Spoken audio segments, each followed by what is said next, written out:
we live on this? Mm. Well, look, what I've been doing with this one, it's all about the subtlety rather than the extremes.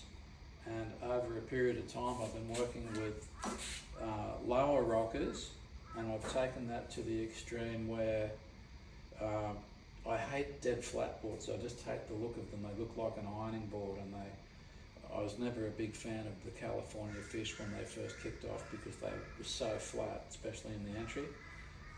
But I've gone down that road to an extreme and then brought it back a little to where I've got just the right amount of entry curve and just the sweet amount of tail curve, but overall it's a very low rocker.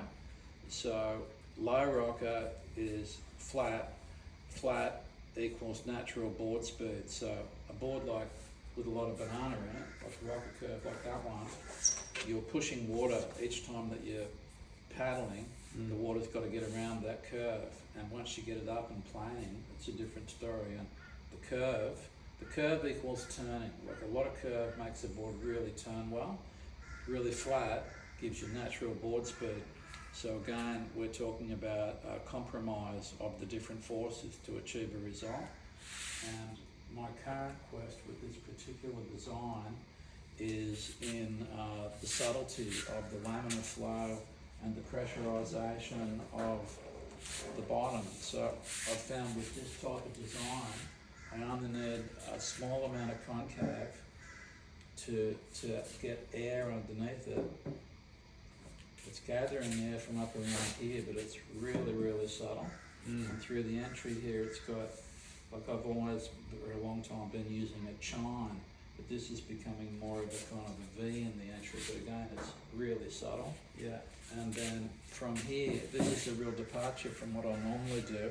It's actually got a soft roll through from underneath where your body weight is.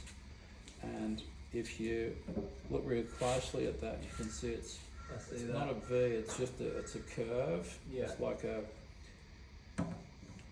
soft roll. And then there's a little bit of V across it there. And out either side of that central area, there's a pretty pronounced concave coming right through here. So it's a departure from what I normally do in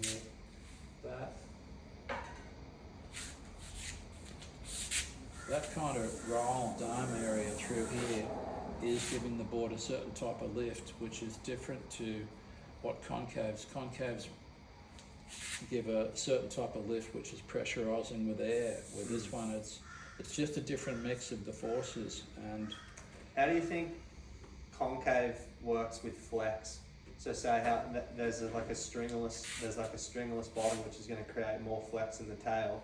Have you noticed playing with different concaves to kind of like fit with the flex of the flex of the board at all? Yeah, for sure. And different curves fit with the wave. And what we're looking at here is a set of curves which interact with the wave face, and the face of a wave is ever changing, and we're looking for curve sets which fit into that appropriately, and this tail in its own way fits with the concave too, because the concave is exiting right through here, which is where this little curve is, so it kind of fits in with the concave. And so those tails too, I gotta when I have this the other version of this board in Hawaii, I know like Shane Beshan was really stoked looking at that tail. That's like those rocket tails from back in the day, yeah. But I like too, because these 2 points as well almost act as like, I don't know, well, it's edged the whole way back, but it's almost like having a round tail and 2 little pintails at the same time. Yeah, you're sort of getting the positive traction of like a swallowtail, or 2 individual pintails, but you've got this round, and that's coupled with this round, which is underneath. I was going to sort of quiz you about that, because you're probably the first high caliber test pilot. Like, I've built a number of these for guys, good surfers, and everyone bar none loves them. And so this is a different direction than what I've been running in the past with bottom shape, and it that partly introduces an increased curve because of the the sort of dome nature of it, Yeah. which balances up to the straightness of the overall curve. And with the nature of this bottom shape, it works best with a crisp edge all the way around it. Yeah. And it was interesting to watch you in full flight. It was only small pipe admittedly, but any pipe is pipe, you know, like even small is still pipe.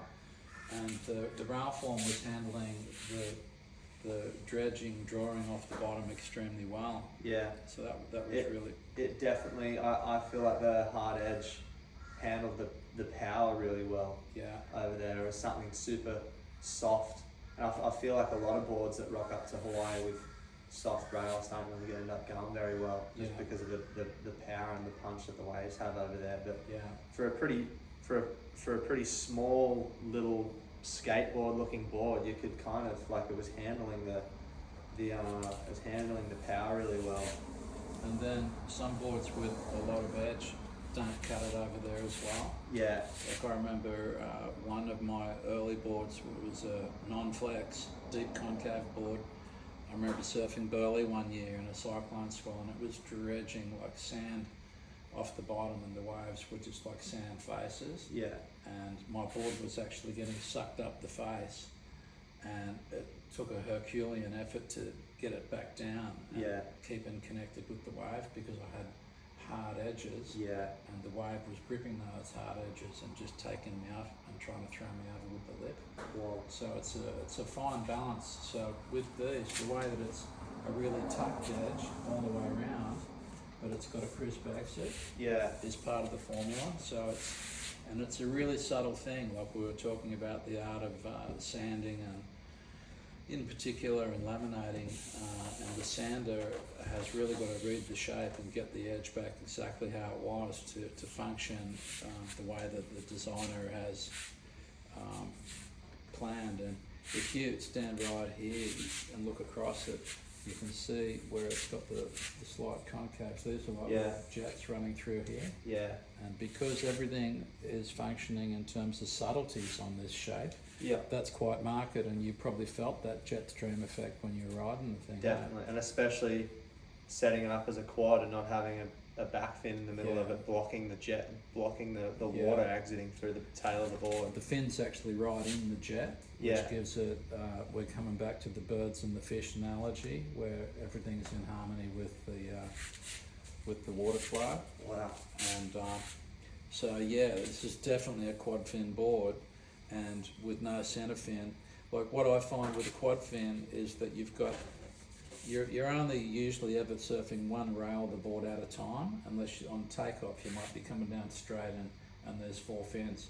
But usually you're always turning on one rail, so it's one rail has the engagement of 2 fins, and then the geometry of the placement and the fin template sets up a certain type of feel on the board as well. But say for instance we just forget about one half of the board altogether and just look at one half, which is what you're riding.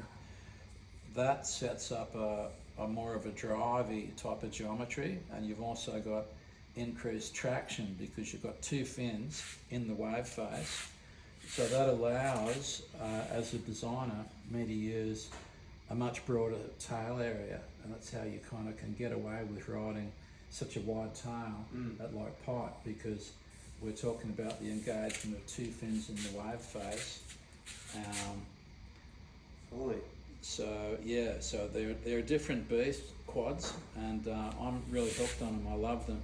You've also got forces at work, like the foil of the fins themselves.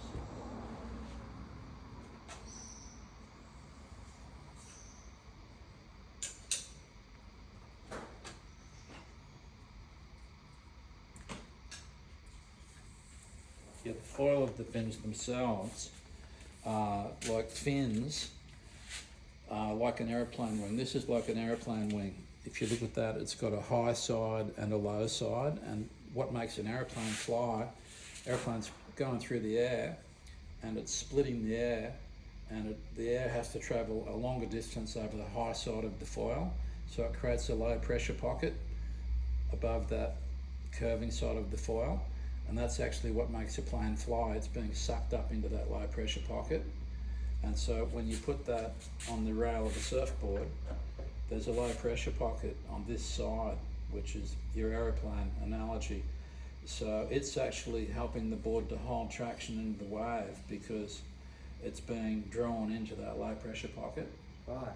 And the same with the tail fin, although most of us designers are tending to use a double-sided foil in the tail fin. I've tried both and I couldn't find any great advantage with having a single-sided foil on the tail fin. Yeah. But in the front one, it's most definitely the aeroplane effect is part of why thrusters and particularly quads, in my opinion, hold that extra traction in the wave face. So, okay, going back to your original question, this is going to be a really good litmus test because the flex in this board comes from here. It actually travels up a little bit into here. This part of the foam will flex a little bit as well. But through the back, you're going to find that there's a certain amount of life in the board, and when you drive it into a turn, it will bend a little bit. It will give you a variable curve, even though on this board it's probably only going to be, I don't know, 3/8 of an inch, 10 mil. Yeah. But that's quite a lot when you're traveling at high speed. Definitely. And when you're using your whole body weight and your height, because you've got a good bit of height as leverage, you know, you're putting up really a lot of force on a board like this. So it will slightly bend, which will give you a tighter arc off the bottom. And then as you come out of that bottom turn and you're coming up the face and you're releasing your weight off the board just before you engage the other rail and drive into a top turn, at that point in between those two arcs is when you get reflex, which is where you let the weight off the board and it pops coming out of the turn, and then you hit it again off the top and you drive it really hard and the board will bend, so it's getting a variable curve. Whoa. So you keep doing that time after time. It's you go going like this. Yeah, and you get, if you do a few of them in a row, if you got a wave with a nice one, you go wham, wham, wham. You're generating that reflex and that torque in a big way. And then when you go into boards like that one with the full carbon flex and the V-stringer, you're getting, the whole thing is just completely magnified because the back is behaving like a dolphin's fin. So you're going to get a certain amount of this in this board, and I would think that surfing on the level that you are in serious waves, it's going to be quite noticeable, quite tangible. I've never ridden like a stringless board. Yeah. Not that this is stringless, but in the back end there, I'm like really interested to feel the flex. Well, there's a test I'd like to show you here. I'll need a towel or something, or maybe I can use